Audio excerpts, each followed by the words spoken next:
A zamanin da an wani ɗan kasuwa mutumin kirki wanda yake sayar da saƙaƙƙun yadika. Wani ɗan kasuwa ya kasance yana gaya ma yaran da suke aiki tare cewa duk lokacin da kuka ga wani yaro ya zaɓi yadi mai aibi a jikinsa to ku nuna masa matsalar da yadin ya samu a wajen saƙa. Wata rana sai wani bayahude ya zo ya sayi yadi mai aibi a jikinsa. A lokacin mai shagon bayanin sai yaronsa shi kuma yaron ya ga cewa ai bayahudan ne ya zo ya sayi kaya, sai ya gaya masa aibin da yadin ke da shi.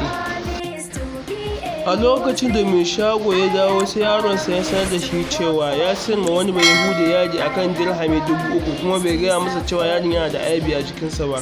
Mai shago ya ce to ina ka ga bayahudan yayi, sai ya ce masa yana daga cikin tawagar da suka zo wannan kasuwanci daga garin kaza, kuma tun ɗazu na ga sun kama hanyar koma garinsu.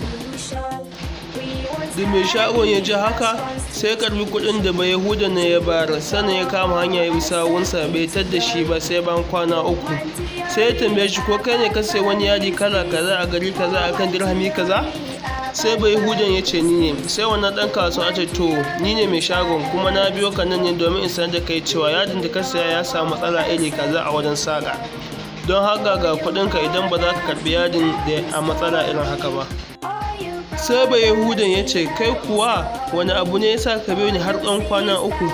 Sai ɗan kasuwa ne ya yi murmushi ya ce a musulunci ya wajabta min na biyo kan sanar da kai.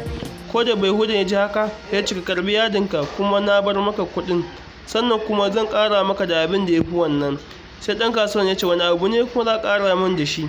Sai bayahudan ya ce ashhadu an la ilaha illallah wa ashhadu anna muhammadar rasulullah. Nan take ya musulunta. Wannan kenan. Gaskiyarka da adalcinka za su iya janyo hankalin kafiri zuwa addininka. Sannan mu sani cewa komai kafircin mutum ba halatta mu cuce shi, domin musulunci addini ne da aka kafa shi akan adalci da kuma gaskiya. Ya Allah subhanahu wata'ala ka iya mana.